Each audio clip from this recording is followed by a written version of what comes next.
আকাশবাণী আগরতলা স্থানীয় সংবাদ পড়ছি ইতিকণা মুখোপাধ্যায়। আজ থেকে শুরু হচ্ছে সংসদের বাজেট অধিবেশন। সংসদের উভয় কক্ষের যৌথ অধিবেশনে রাষ্ট্রপতি দ্রৌপদী মুর্মুর ভাষণের মাধ্যমে অধিবেশন শুরু হবে। রাষ্ট্রপতির ভাষণের পর লোকসভা ও রাজ্যসভার বৈঠকে কেন্দ্রীয় অর্থমন্ত্রী নির্মলা সীতারামন অর্থনৈতিক সমীক্ষা পেশ করবেন। শনিবার ২০২৫-২৬ অর্থবছরের বাজেট পেশ করবেন অর্থমন্ত্রী। লোকসভা ও রাজ্যসভায় সোমবার রাষ্ট্রপতির অভিভাষণের ওপর ধন্যবাদ প্রস্তাব নিয়ে আলোচনা হবে। আজ থেকে শুরু হওয়া বাজেট অধিবেশনের প্রথম পর্ব আগামী মাসের ১৩ তারিখ পর্যন্ত চলবে। বাজেট অধিবেশনের দ্বিতীয় পর্ব ২০২৫ সালের ১০ই মার্চ থেকে ৪ এপ্রিল পর্যন্ত অনুষ্ঠিত হবে। ষোড়শ অর্থ কমিশনের চেয়ারম্যান ড অরবিন্দ পানাগারিয়া বলেছেন, ত্রিপুরার অর্থনীতি সুপরিচালিত এবং রাজ্যের আর্থিক অবস্থা সুদৃঢ়। এটা নিশ্চিতভাবেই প্রশংসার দাবি রাখে। গতকাল রাজ্য সরকারি অতিথিশালায় আয়োজিত সাংবাদিক সম্মেলনে তিনি আরও বলেন, কমিশন তাদের চূড়ান্ত রিপোর্ট পেশ করার আগে বিভিন্ন রাজ্য সরকার, স্থানীয় নগর এবং গ্রামীণ সংস্থাগুলির সঙ্গে বৈঠক করে তাদের অভিমত জানতে চাইবে। তিনি জানান, পঞ্চদশ অর্থ কমিশনের সুপারিশ অনুযায়ী কেন্দ্রীয় করের ৪১% অর্থ রাজ্যগুলিকে দেওয়া হচ্ছে এবং ৫৯% অর্থ কেন্দ্রীয় সরকার নিজের হাতেই রাখছে। এবার অধিকাংশ রাজ্যকে দেওয়া কেন্দ্রীয় করের পরিমাণ ৪১% থেকে বৃদ্ধি করার দাবি জানিয়েছে।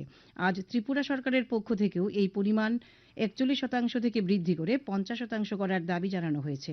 তিনি আরও বলেন, ত্রিপুরা সরকারের পক্ষ থেকে বন এলাকার ভিত্তিতে অর্থ বরাদ্দের পরিমাণ পঞ্চদশ অর্থ কমিশনের সুপারিশকৃত ১০% থেকে বাড়িয়ে ২০% করার প্রস্তাব রাখা হয়েছে। এর আগে গতকাল সচিবালয়ে ষোড়শ অর্থ কমিশনের সঙ্গে মুখ্যমন্ত্রী অধ্যাপক ড মানিক সাহার উপস্থিতিতে রাজ্য সরকারের এক উচ্চ পর্যায়ের বৈঠক অনুষ্ঠিত হয়। আগরতলা গভর্নমেন্ট মেডিকেল কলেজ হাসপাতালে শীঘ্রই লিভার সহ অন্যান্য অঙ্গ প্রতিস্থাপন করা হবে। গতকাল এক সাংবাদিক সম্মেলনে আগরতলা গভর্নমেন্ট মেডিকেল কলেজ হাসপাতালের মেডিকেল সুপারিনটেন্ডেন্ট ড শঙ্কর চক্রবর্তী একথা জানান। তিনি জানান, অঙ্গ প্রতিস্থাপন করার প্রক্রিয়া আরও বেশি উন্নত করার জন্য চেন্নাইয়ের Mohan foundation multi organ harvesting networking প্রতিষ্ঠানটি কাজ করবে। সারা দেশে এমনকি পৃথিবীর উন্নত দেশেও এই প্রতিষ্ঠান সুনামের সাথে কাজ করছে। উত্তরপ্রদেশের মুখ্য সচিব মনোজ কুমার সিং এবার ডিজিপি প্রশান্ত কুমার গতকাল প্রয়াগরাজের মহাকুম্ভের সঙ্গম ঘাট এলাকা পরিদর্শন করেছেন। সফরকালে তারা ঘাট এলাকার সার্বিক পরিস্থিতি খতিয়ে দেখার পাশাপাশি নিরাপত্তা ব্যবস্থার পর্যালোচনা করেন। উল্লেখ্য, সঙ্গম ঘাটে ৩০ জনের মর্মান্তিক মৃত্যুর পর উত্তরপ্রদেশের মুখ্যমন্ত্রী যোগী আদিত্যনাথ মুখ্য সচিব এবং ডিজিপিকে পরিস্থিতি পর্যালোচনা করে তার বিস্তারিত রিপোর্ট জমা দেওয়ার নির্দেশ দিয়েছিলেন। ভারত সরকারের যুব ও ক্রীড়া মন্ত্রণালয় এর অধীনস্থ মাই ভারত উত্তর ত্রিপুরার উদ্যোগে ৫ দিন ব্যাপী আন্তঃবিনিময় যুব কর্মসূচি গতকাল থেকে ধর্মনগর হিতসাধনী কোঅপারেটিভ প্রাঙ্গণে শুরু হয়েছে।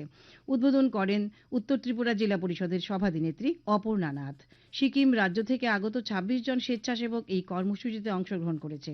অনুষ্ঠানটি চলবে আগামী ৩রা ফেব্রুয়ারি পর্যন্ত। কেন্দ্রীয় তথ্য ও সম্প্রচার মন্ত্রকের উদ্যোগে গতকাল বামুটিয়া আরডি ব্লকের নরসিংগড়ের জুয়েল ক্লাবে স্বচ্ছতা হি সেবা, এক পেড় মা কি নাম এবং নেশামুক্ত ভারত অভিযান নিয়ে সচেতনতা অভিযানের আয়োজন করা হয়। Block development officer Amitabh Bhattacharya স্বচ্ছতা এক পেড় মা কে নাম কর্মসূচির অধীনে সবাইকে গাছ লাগাতে উৎসাহিত করেন। অনুষ্ঠানে নরসিংগড় প্রাথমিক স্বাস্থ্য কেন্দ্রের মেডিকেল অফিসার ড অন্বেষা ভট্টাচার্য বিস্তারিতভাবে নেশামুক্ত অভিযানের কথা তুলে ধরেন। দক্ষিণ জেলার মুখ্য স্বাস্থ্য আধিকারিকের কার্যালয়ে গতকাল পক্ষকাল ব্যাপী কুষ্ঠ সচেতনতা অভিযানের জেলা স্তরের উদ্বোধনী অনুষ্ঠান অনুষ্ঠিত হয়। অনুষ্ঠানে জেলার মুখ্য স্বাস্থ্য আধিকারিক ড জ্যোতির্ময় দাস কুষ্ঠরোগ শনাক্তকরণে স্বাস্থ্যকর্মীদের উদ্যোগী হওয়ার আহ্বান জানিয়ে কুষ্ঠরোগ সম্পর্কে বিস্তারিত আলোচনা করেন। রাজ্য বিধানসভার অধ্যক্ষ বিশ্ববন্ধু সেন গতকাল কৈলাসহরের ঊনকোটি কলাক্ষেত্রে নাট্যমিলন উৎসব ২০২৫-এর উদ্বোধন করেন। নির্মুখ নিক্কণ নাট্য সংস্থার ২৬ বছর পূর্তি উপলক্ষে এই কর্মসূচির আয়োজন। এই উপলক্ষে একটি স্মরণিকাও প্রকাশ করা হয়। এই উৎসব চলবে আগামীকাল পর্যন্ত।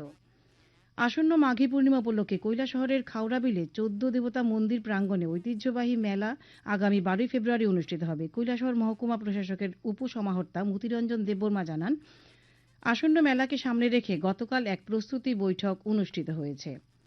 আজ আকাশ আংশিক মেঘাচ্ছন্ন থাকবে। দিনের তাপমাত্রা সর্বোচ্চ ২৭ ডিগ্রি এবং সর্বনিম্ন ১৬ ডিগ্রি সেলসিয়াসের কাছাকাছি থাকবে। আজ ভোরে সর্বনিম্ন তাপমাত্রা পরিলক্ষিত হয়েছে 20.2 ডিগ্রি সেলসিয়াস।